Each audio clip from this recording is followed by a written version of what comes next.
यो देखिराख्नु भएको भिडियो चाहिँ हाम्रो पाल्पा जिल्लाको यामगा गाउँपालिकाको दर्फुक भन्ने ठाउँको बोटे बस्ती बोटे समुदायको हो। यहाँ विभिन्न संस्कृति रीतिरिवाजहरू अहिलेसम्म पनि जीवित देख्न पाइन्छ।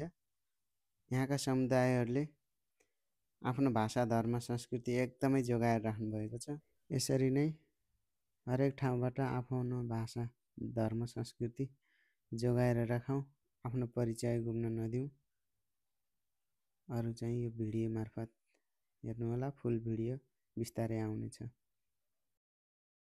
आफ्नो भक्कल हुन्छ, त्यो भक्कल पुरा हुन्छ। त्यसको लागि मलफाल्दा पनि अब हामी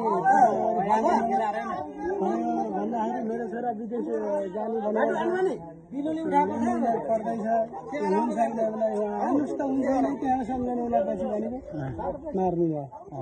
त्यहाँबाट 3 महिना 6 महिना कतिमा भइछ भन्नुभयो। 3 सालसम्म आउनु भयो। अहिलेसम्म सुनाइएको छैन, केही अब आउनु भएको छैन।